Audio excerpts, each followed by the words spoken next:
All right, yo, what's up? Today we'll be looking at the war ended, but they never got the message. Just not really a serious video.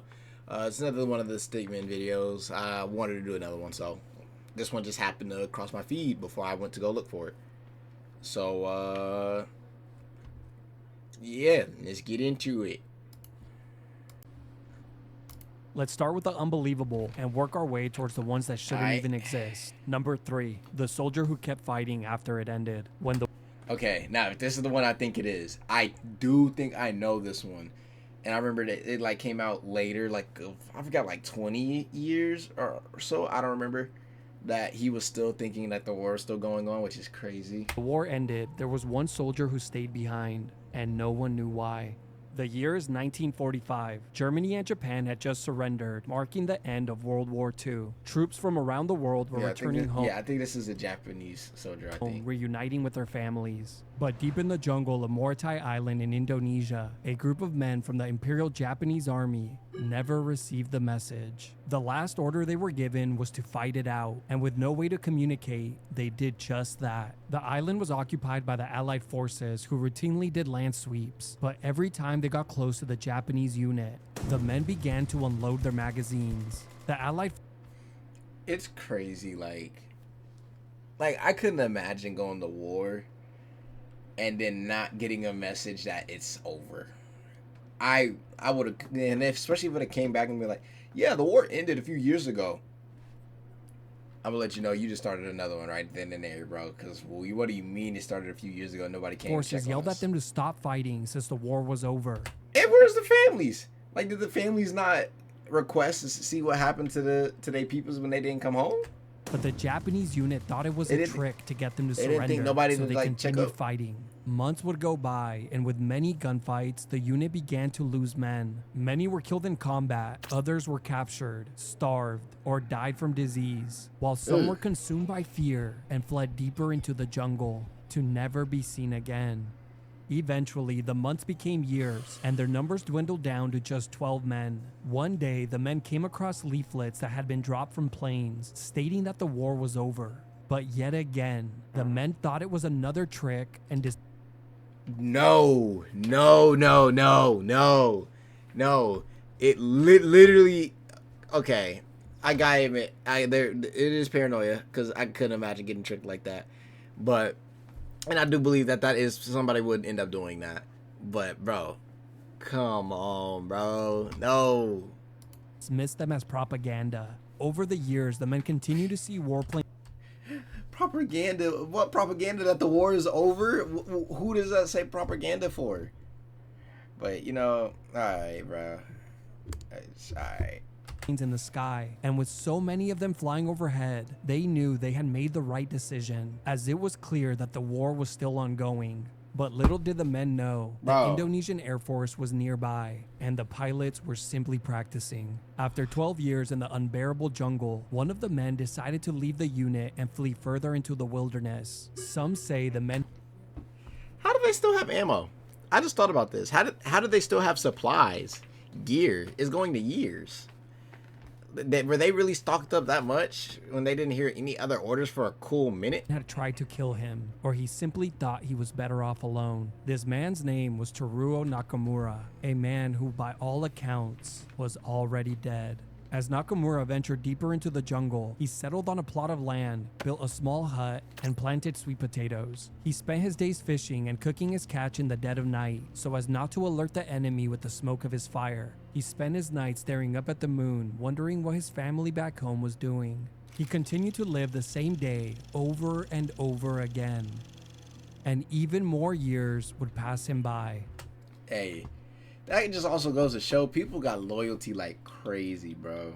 Or maybe they're just scared of something else, but man, you could keep me down with no messages for a coolest minute. You got multiple signs telling me that the war is over.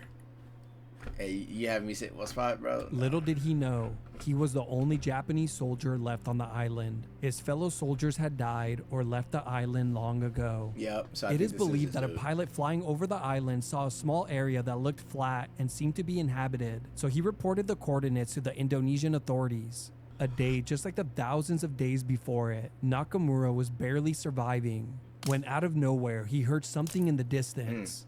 But the years of exhaustion had caught up to him. He didn't bother to reach for his rifle and didn't even put up a fight. As the noises approached, he began to make out what sounded like a familiar melody from a previous life. And as he looked out into the jungle, a figure holding a white and red cloth emerged, and the melody they were singing was the Japanese national anthem. It's crazy. Imagine getting saved off of just a stroke of luck. Nakamura was quickly taken to a hospital. There, he looked in the mirror, but the person who was staring back was not him. An older man, full of wrinkles and gray hair, a stranger. How many years had gone by? He was taken home to reunite with his family, but even that reality would become a nightmare. Both his parents had died many years ago. His wife, believing that he had died in the war, was now remarried, and his once infant son was now a grown man with 4 children of his own. Ooh, that's bad. That's bad. Been 30 long years. I don't even know what you do after 30 years. Yes, I was close. Both had moved on without him.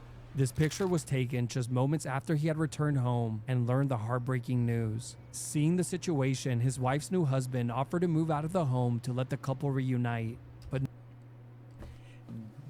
W-Mans, I'm not gonna lie. I gotta respect that. In this case, I gotta respect that, because he's like, bro, you've been gone for 30 years till you've been in the war. Man, you know what? You deserve to be a break, bro.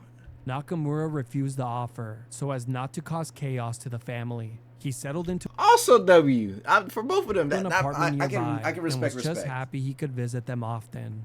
4 years later, Nakamura would pass from lung cancer. Number 2, the soldier who disappeared into the jungle. Deep in the jungle, 3 soldiers were still living in hiding, completely. I was about to say there's also a predator right here in the background. I noticed that. I've been noticing a few of them, but this one fits because, you know, jungle, predator.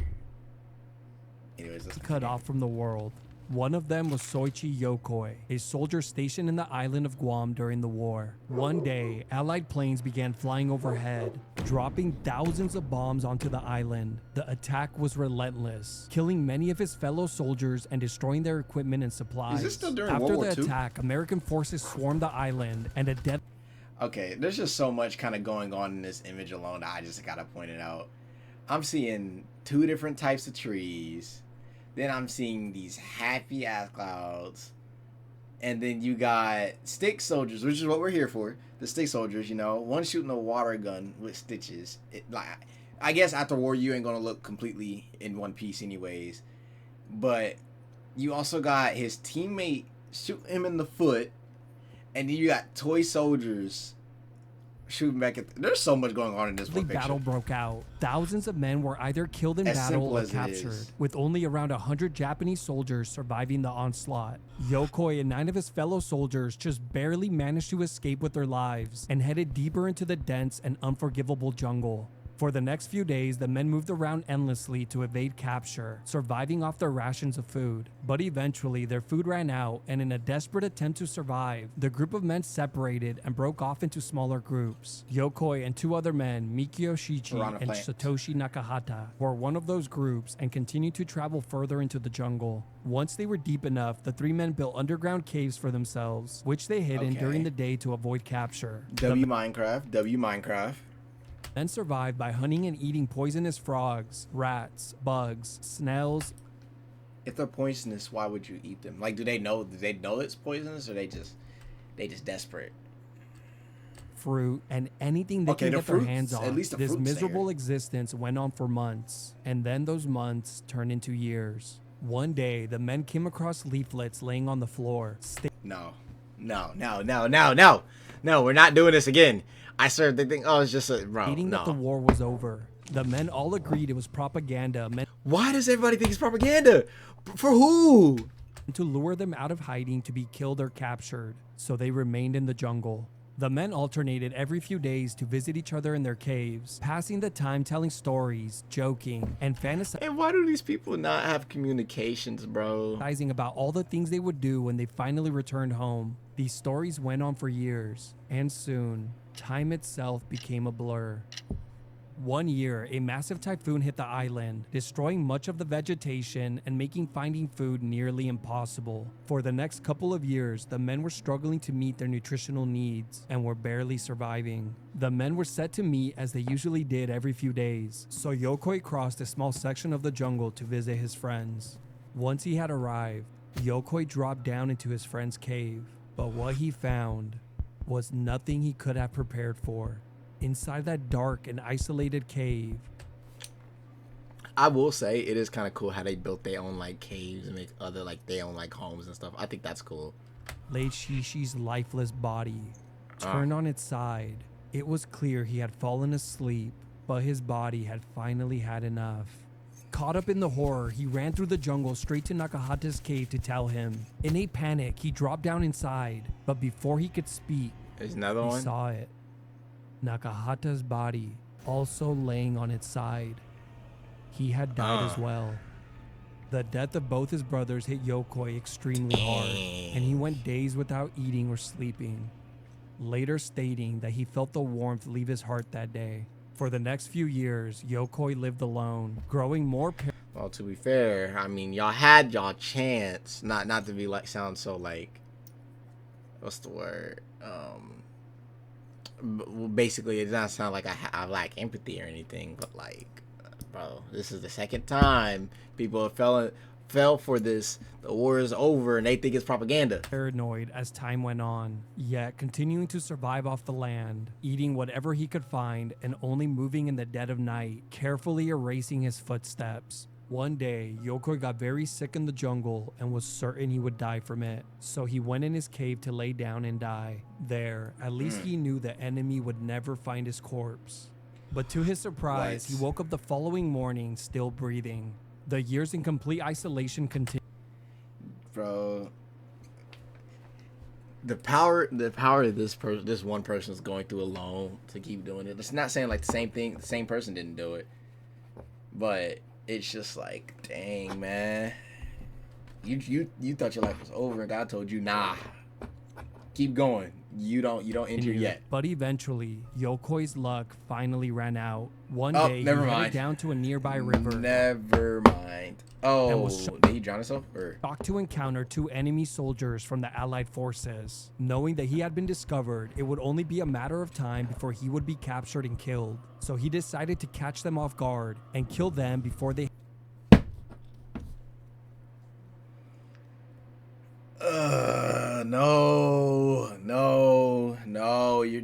no. Like, ask questions. But I guess, he's been gone for so long. had their chance. But the men easily restrained him. Oh my God. And then you failed. Like, you should have did negotiations. They dragged him across a section of the jungle and into a dark building, and then did something he never expected. They handed him a bowl of hot soup. It turned out that... Oh, okay. What do you mean ended tragically? I just got baited. the men were hunters, not soldiers. Yokoi was then turned into authorities and was set to return home. The news of Yokoi's capture exploded in Japan, and soon everyone wanted to hear his remarkable story. But before he would tell it, I'm also realizing this is Japan. Y'all, that's so far 2 for 2. Japan, what are you doing? he first had to make a stop. He returned to his family's home to discover that they had died long ago while he was away. He traveled down to their family's gravestone, Maybe I where missed he it. wept uncontrollably. There, he saw what was written on the stone, that he himself had been dead for nearly 30 years. Yokoi's story was broadcast on news stations and TV shows, and he toured Japan for months. People fell in love with him, and he became a popular TV personality. He got married, had children, and settled down. Yokoi You know, I didn't pause it fast enough. But if the nun's in your house, bro, keep moving. Just move. lived a peaceful and quiet life until the day he passed, at the age of 82. Yokoi Okay, so he gotta live his life. He gotta live his life at had least. spent 26 long years of his life in the jungle. Number 1, the soldier who never believed it was over. Long after the war was over, one soldier was still hiding in the jungle, waiting for orders. The last thing his commander ever told him was, Maybe it may this be is the 3 one years, it may be 5, but whatever. Maybe this is the one I thought I was thinking of. But we'll see if it's another Japan one that lets me know. happens, we'll come back for you. That soldier was Hiro Onoda, a young member of Japan's Army Special Intelligence Unit sent This one, not the other one, but it was this to one. Lubang Island in the Philippines to conduct guerrilla warfare and gather intelligence. His orders were simple: lead a group of men behind enemy lines, destroy enemy planes and boats, and under no circumstances ever surrender. The island, which was once under Japanese control, had been taken by the Allied forces 2 years prior, and it was their job to prevent them from strengthening their position any further. His plan was simple: lead his men into battle when the enemy least expected it, and So basically, they were sending him on a mission that he was not going to come back from. if defeat became inevitable, retreat But he just happened to, survive. into the jungle and switch to his specialty, guerrilla warfare. Then regroup, rinse, and repeat. But the moment he arrived on the island, things would not go as planned. Officers who outranked him gave different orders, and instead instructed his men to fight the Allied forces head on. This style of attack would be a fatal mistake. The American soldiers quickly defeated them. Onoda You would think also they guns just stop working after some point and not being used.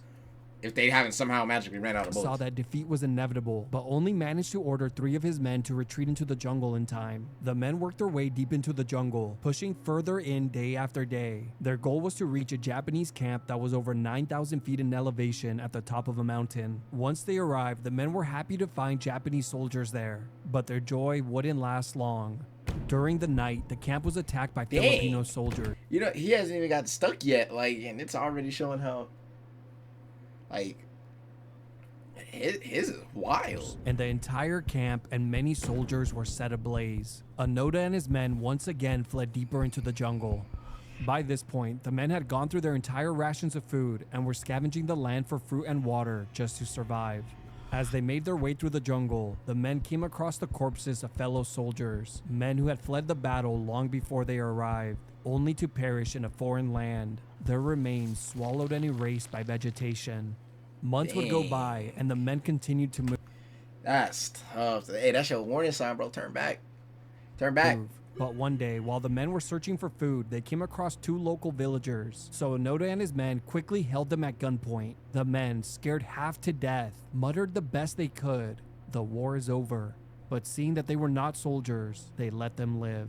Onoda's men were thrilled with what the men had told them. But Onoda quickly ended the conversation and dismissed the claims entirely, believing that the men Stop! Stop! See, this is completely their faults, bro.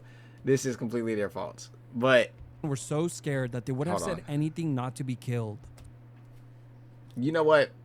At least this one wasn't propaganda. Maybe he's not in the wrong. So the men continued to work their way. Oh, but he took the others with him. Oh, further across the island. They eventually settled on an area that was near water and a small farming village and built a shelter there. The men liked the area because they could steal the farmers' crops and kill their cattle for food. One day, the men crept near the village to shoot a cow, and as the gunshot rang out, another shot followed, killing one of Onoda's men with a headshot. Ooh. The locals had set up an ambush as they were sick of their cattle being killed. In Word. They upped it on the him. battle, Onoda heavily injured a man, kidnapping him and dragging him back to their shelter. How? Did y'all not have distance? Suspecting that he was part of the Filipino army, the men stabbed him in the heart and killed him. Little did they know, the man was nothing more than a local farmer. After bro, come on. this killing, one of Onoda's men left the group as he had grown tired. What was your friends? Did they not shoot back? Did they not help? Did they run out of bullets too? I'm confused. Of fighting. And how do they still have working guns with bullets? And disappeared into the jungle, leaving only Onoda and one other man named Kenshichi Kozuka. One day, the men heard what sounded like a loudspeaker coming from the jungle. I thought somebody was going to come out that As they got closer, they saw around a dozen men in the middle of the jungle holding up the Japanese flag. They yelled into the microphone, stating that the war was over. But yet again, Onoda refused to believe them, even when the man... Bro, you can't, bro, at this point. Holding the microphone was his own father. Oh, you're dumb. The men left behind radios, newspapers, and magazines to prove that the war was over and that the world had moved on. But nothing was good enough for Onoda, and Are you serious? Bro, it's time to say peace. I'm out, bro. Cause what? he dismissed it all as propaganda. Years passed, and the two men survived off the land, hunting wild game, foraging for food, and raiding nearby villages, killing anyone who got in their way. One year, during a typhoon, a woman who seemed disoriented stumbled near their shelter. Suspecting it was an enemy spy, the men quickly restrained her, killed her, and buried her body in a shallow grave. Bro! The woman was just a local villager who was believed to have gotten lost that night and ended up near the last two men she would ever want to encounter on that island. Even more years would pass them by, and before long, Kozuka had gray hair, and Onoda, a once young man, had many wrinkles. The two men passed their days in their shelter and raided villages at night for food, but their luck couldn't last forever. During one of their village raids, the men got into a battle with the Filipino police, and Okay, you know what? I take it back. The first person is who I was talking about, because the person I was talking about did not go through all in this, that battle, Kozuka would be struck with a fatal gunshot wound, leaving Onoda as the only Japanese survivor on the entire island. For the next 2 years, Onoda lived in complete isolation and grew colder, as he continued to terrorize locals using guerrilla warfare tactics, hurting and killing many people to steal resources and survive. But one day, everything would change. A Japanese adventurer named Norio Suzuki heard of Onoda's story and traveled to the island to find him. He was determined to hear the story for himself, even if it cost him his life. He traveled for 4 days through the jungle where Onoda was known to be, and eventually ended up So people knew where he was, but they just lost hope. right in front of him, with a gun pointed right at his head. Onoda explained to him that he was simply following the instructions that his commander had given him at the start of the war, and he was determined to follow these orders until he was instructed otherwise. Suzuki told him that the war had ended years ago, but Onoda refused to surrender and returned back to his life in the jungle. But Suzuki was stubborn and was determined to get what he came for, so he followed him, asking him question after question, wanting to know everything as he found Onoda's story incredibly interesting. Onoda eventually opened up and gave him what he wanted, as he had not spoken to anyone in over 2 years. The men shared a meal, a bottle of liquor, and even took this photograph together before Suzuki said his goodbye. Suzuki took that photograph to a man named Yoshimi Taniguchi, a bookseller. A few days later, that man arrived on the island to instruct Onoda to lay down his weapon. He told them it was a direct order from his commander. After all those years, he had kept his promise, a promise he had made nearly. Maybe it was this dude. I just didn't know he was going crazy like that the entire 30 time. years earlier. Once Onoda arrived in Japan and exited the plane, he was shocked to receive a hero's welcome, with hundreds of people surrounding him. He was the last soldier to ever come home from the war. Onoda had spent nearly 30 years on the island. 28 and a half of those years were after the war had ended. But after the media and attention had died down, Onoda found himself on yet another unrecognizable island. But this time, it was one that he once called home. The way of life and the traditional Japanese values he had fought for no longer existed. They changed. Japan had They changed. They wasn't the same. You was too busy in that jungle life. become a consumer-driven society, something he could have never imagined. Onoda left Japan and moved to Brazil, where he became a cattle farmer, settled down, and got married. He lived to the age of 91 and passed in 2014. In the end, That's crazy. Onoda was called the hero by many, but to the villagers of Lubang, he was something else entirely. A monster.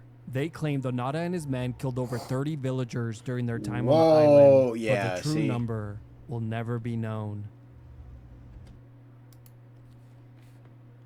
Man, that's bad. That's bad. Now, the other, maybe the first dude thinking it's propaganda, I can let slide. The second dude, not so much. The third dude, you just made horrible decisions. You didn't trust nobody to begin with. You wanted the war not to be over. Cause bro, they gave you multiple things. Your father came up and was like, yo, the war is over. You said, that ain't good enough proof. They gave you physical proof that ain't good enough proof. You decided to just rob, kill, and loot people. Are we serious? Bro, man, with that being said, make sure to leave a like, subscribe, comment, knock out that bell, check out the original video. I'll put in the description. Man, till next time, man, peace.